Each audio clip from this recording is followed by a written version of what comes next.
बिस्मिल्लाहिर्रहमानिर्रहीम। नाज़रीन, आज के दिन की जो सबसे बड़ी खबर है वो बिश्कीक के अंदर जो पाकिस्तानी स्टूडेंट्स हैं उनके ऊपर जो टॉर्चर और जो जुल्म हो रहा है उससे रिलेटेड है।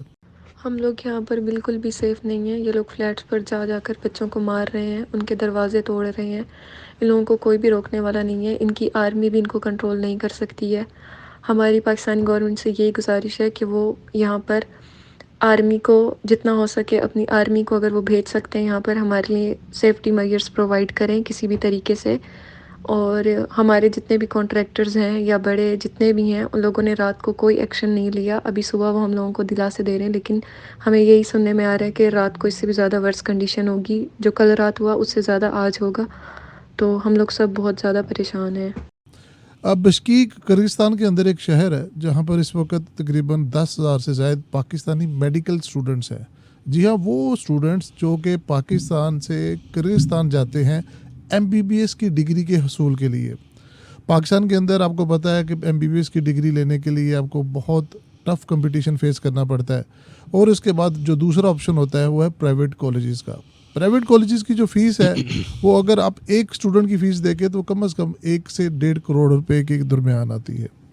अब जो वस्ती एशियाई ममालिक है जिसमें Russia, Kyrgyzstan, even China, Iran, इन सब जगहों पर हमारे स्टूडेंट्स जाते हैं।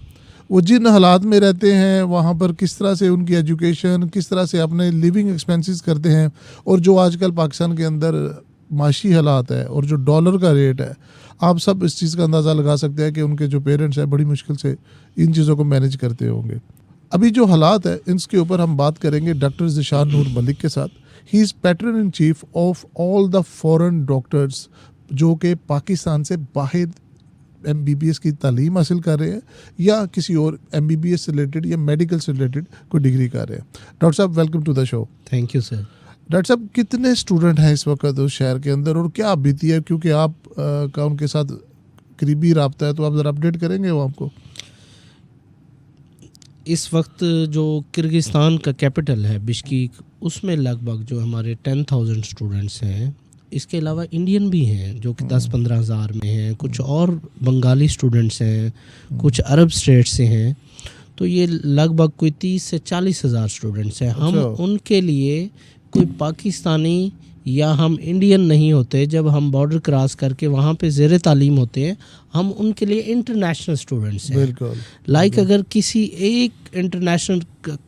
एक कंट्री के इंटरनेशनल स्टूडेंट्स का इशू होगा तो जब उसका रिएक्शन आता है, वो जो लोग हैं वो इस तरह के लोग हैं, वो सबको उससे मुतासर करते हैं। वो ये फिर फ़र्क रखने में मतलब नहीं इसमें फ़र्क रखते कि ये पाकिस्तान से है, ये इंडिया से है, ये कहाँ से है।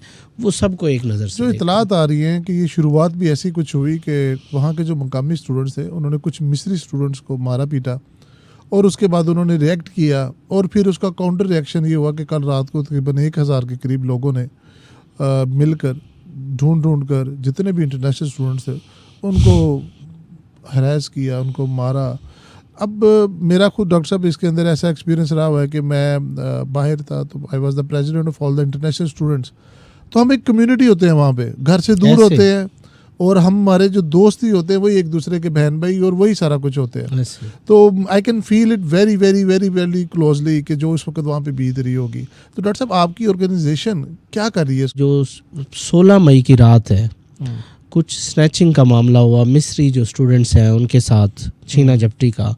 तो उसमें जब किर्गिज़ कुछ लोगों ने मिस्री स्टूडेंट्स पे अटैक किया तो उन्होंने अपने दिफा में, जब उनके साथ फाइट हो गई तो वो उनके अपने दिफा में उनके साथ लड़े और फाइट की। जो फाइट की तो उसमें वो लोग इस चीज़ को इतना बुरा मान गए कि मतलब कोई इंटरनेशनल आके अगर हम उसको मार रहे हैं, वो हमसे मार क्यों नहीं खा रहा और वो हमसे लड़ रहा है।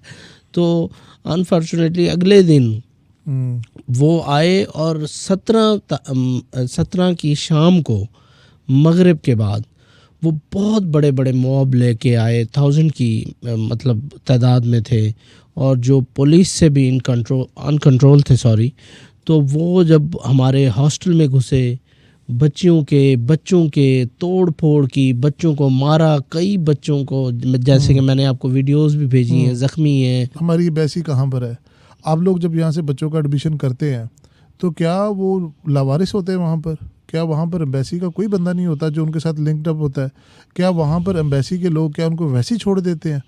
क्या ये इलीगल जाते हैं जो इनको इस तरह से ये सहना पड़ रहा है? क्योंकि हम जब भी बाहर जाते हैं एम्बेसी के बंदों की जिम्मेदारी होती है, दे आर ओवर प्रोटेक्टर्स।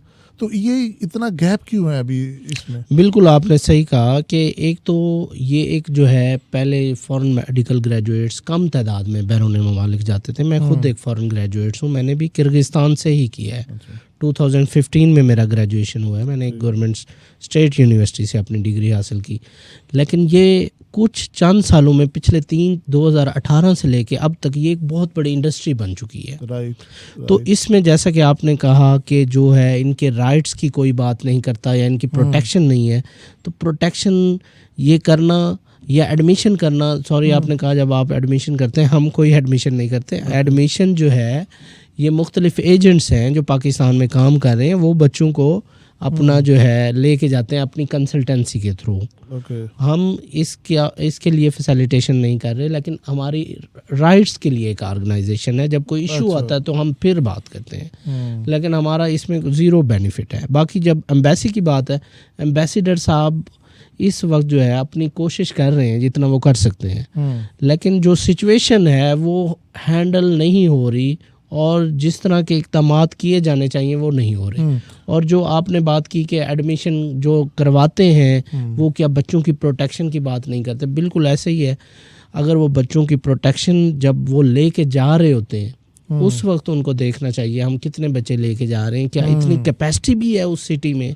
अभी कुछ रिपोर्ट्स आ रही है कि वो उनको ब्लैकमेल भी कर रहे हैं कि आप वीडियो ना बनाएं, आप पिक्चर्स ना भेजें, आप इस तरह से शो करवाएं कि एवरीथिंग इज कॉम। ऐसी कोई बात है? बिल्कुल ऐसी बात है। इस वक्त हालात इंतहाई कशीदा है और अभी मैं आपको बताता हूँ रात 9 बजे से ये सिलसिला शुरू हुआ और एक दो हमारे ऐसे हॉस्टल्स भी हैं बिश्कीक में बड़े बड़े जहाँ पे ये 2-3 बार इंटर हुए। ठीक है। अभी फॉरेन ऑफिस से हमारी बात हुई है तो उन्होंने कहा है कि हमारे 14 के करीब जो स्टूडेंट्स हैं वो ज़ख्मी हुए हैं। इसके अलावा fortunately there is no casualty right now, but doctor साहब वहाँ पर इतनी बड़ी तादाद के अंदर स्टूडेंट्स हैं और जहाँ पर स्टूडेंट्स होते हैं वो किसी भी बात के ऊपर डिसएग्री कर सकते हैं और वो गुत्थम गुत्ता हो सकते हैं। तो हर यूनिवर्सिटी ने एक मैकेनिज्म बनाया होता है, एक डिजास्टर मैनेजमेंट पॉलिसी बनाई होती है, पुलिस ने, आर्मी ने। तो ये क्या पहले वहाँ पे ऐसा कोई वाकया नहीं हुआ? ये क्या पहला वाकया? नहीं, ऐसा नहीं है। ये पहले भी इस तरह के वाकयात हमने देखे हैं। अच्छा। और हमने फेस किए हैं इवन के। अच्छा। 2010 में वहाँ पे इनका एक दूसरा सिटी है ओश, ठीक है, जहाँ पे किर्गिज और उज़्बेक नेशन की आपस की एक वार हो गई, जंग की सूरत हाल हो गई। एक इलाका डिस्प्यूटेड था उज़्बेकिस्तान के बॉर्डर पे और वहाँ पे सिचुएशन ऐसी बनी, कई हमारे बच्चे 2-3 दिन कई हॉस्टलों में पार्लियामेंट के बेंचेस के नीचे पता नहीं कितने मुश्किल से वो छुपे रहे। उनको लेके गए और उसके बाद यहाँ पे जो गवर्नमेंट थी उस वक्त पीपल पार्टी की थी और वज़ीर आज़म जो थे यूसुफ रज़ा गिलानी साहब थे और उन्होंने अहकामात जारी किए। शाह महमूद कुरैशी साहब को वज़ीर ख़ारजा थे और उस वक्त अल्हम्दुलिल्लाह हमारी जो पाक फ़ौज है उन्होंने इंटरवीन किया और अपने जो SSGs कमांडो भेजे और C-130 तैयारे भेजे गए 2 और उस वक्त हमारे बच्चों को एवैक्यूएट किया गया लेकिन अभी जो सूरत हाल है वो तो सिचुएशन थी उनकी आपस की जंग की। अच्छा, तो उस वक्त हमारे बच्चों को एवैक्यूएट किया गया। अब तो वो डायरेक्टली हमारे जो इंटरनेशनल स्टूडेंट्स हैं, इंडियन हैं, पाकिस्तानी हैं, बंगाली हैं, उन पे डायरेक्टली मतलब वो हिट कर रहे हैं, उनको मार रहे हैं, वायलेंस कर रहे हैं, तशद्दुद कर रहे हैं। इनका एक ही हल है, फौरी तौर पे जो हमारा दफ्तर खारजा है वो किर्गिज़ गवर्नमेंट है, उनके सफ़ीर हैं यहाँ पे, उनको तलब करें